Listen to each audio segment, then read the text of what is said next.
1 João capítulo 3, versículo 9. Aquele que é nascido de Deus não comete pecado, porque a sua semente permanece nele e não pode pecar, porque é nascido de Deus. Pergunto, você é nascido de Deus? Você comete pecado? Aí você pode estar se perguntando, eu cometo pecado.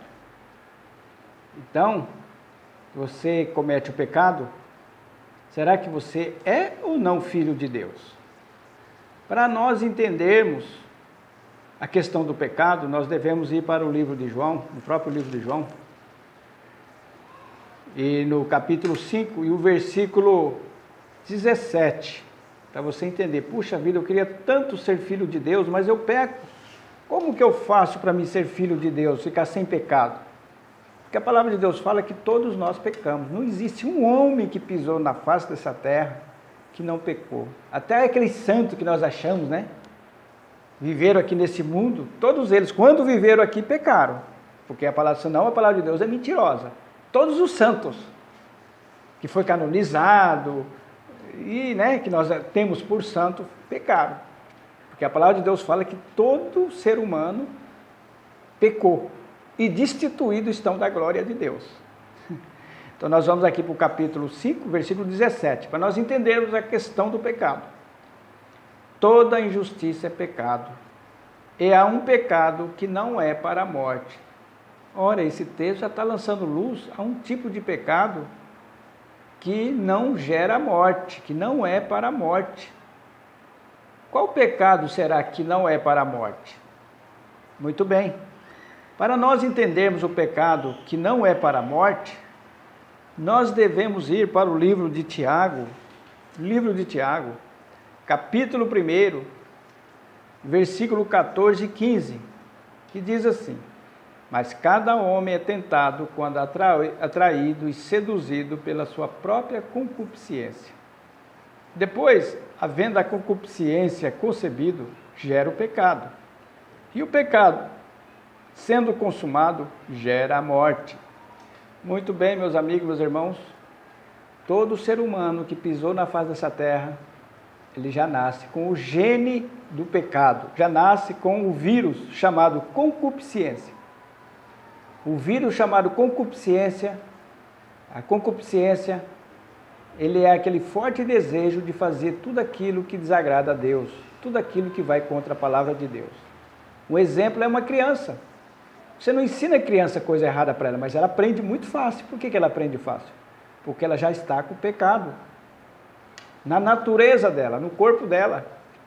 Então a palavra de Deus está falando que nós somos tentados quando atraídos e seduzidos pela própria concupiscência, por aquele forte desejo que está dentro de nós. E depois, havendo a concupiscência concebido, a concupiscência vai gerar. Quando ele gera leva um tempo, né? Quando você fica com o tempo, com aquela forte atração, você acariciando ela dentro de você, ela vai gerar o pecado. Já pecou. E o pecado sendo consumado, quer dizer, executado, ele vai trazer punição, vai trazer um inferno para nós.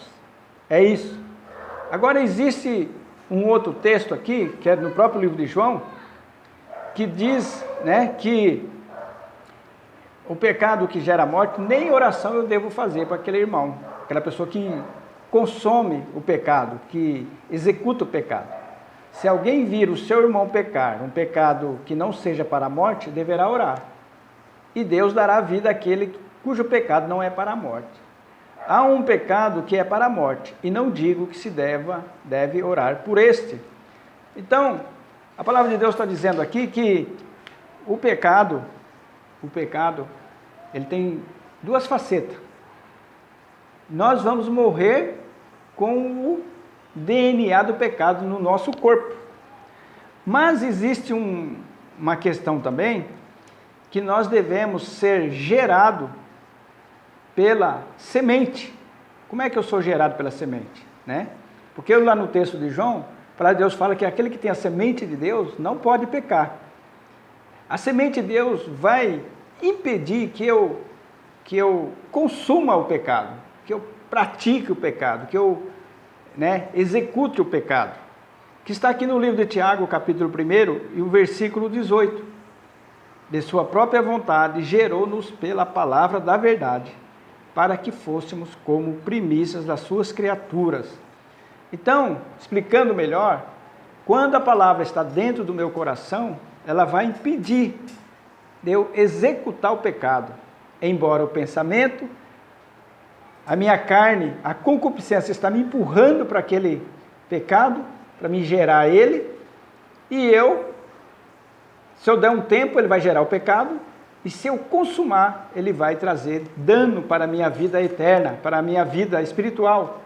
Para você entender, vamos lá para o livro de Gênesis, aconteceu com Caim. Deus avisou ele, está aqui no capítulo 4, versículo 7, né? Deus falou para ele, olha, o pecado está bem pertinho da sua porta aí, ó. Então vamos ler aqui o capítulo 4, verso 7. Diz assim: se tu fazes bem, não serás aceito. E se não fazes bem, o pecado jaz à porta. E para ti será o desejo dele, e tu governarás sobre ele. Outra tradução fala, e tu deverás dominar ele, né? Então, a palavra de Deus fala, você não está fazendo bem, por isso que o pecado está aí na sua porta. Está fazendo as coisas erradas, mas cabe a você dominar esse desejo. Então, cada um de nós temos que dominar o desejo do pecado. A palavra de Deus fala que não vem tentação maior do que nós possamos suportar.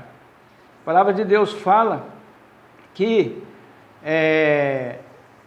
nós temos, como se diz, o livre-arbítrio. Se quiseres, então nós ficamos diante de uma escolha. O pecado está aqui na minha natureza. Ele está falando, faça isso. Às vezes ele engana. Ele vai tentar nos enganar. Faça isso, é gostoso. Aí como você tem a semente de Deus falando dele, você não faça isso. Você vai decidir para quem você vai obedecer. Se você executar o pecado, você vai ter problema sério. Agora, se você não executar, você pecou? Pecou. Deus vai te agraciar? Lógico que vai. Você vai orar e Deus vai te perdoar esse pecado. Mas se você morrer sem pedir perdão, não vai levar você para a destruição eterna. Então, o santo de Deus, ele peca, mas ele não executa o pecado. Então, é dois tipos de pecado. O pecado que é sem intenção, e tem o pecado intencional, aquele que você planeja e executa. Você tem aquele momento de decisão. Aí você decide qual Senhor você vai seguir, né? Ou a semente que está dentro de você, ou ao outro, que é o diabo, que a palavra de Deus fala. E aquele que peca é do diabo. Fica aqui a reflexão para cada um de nós. E você? Você tem a semente de Deus dentro de você? Que Deus possa te abençoar.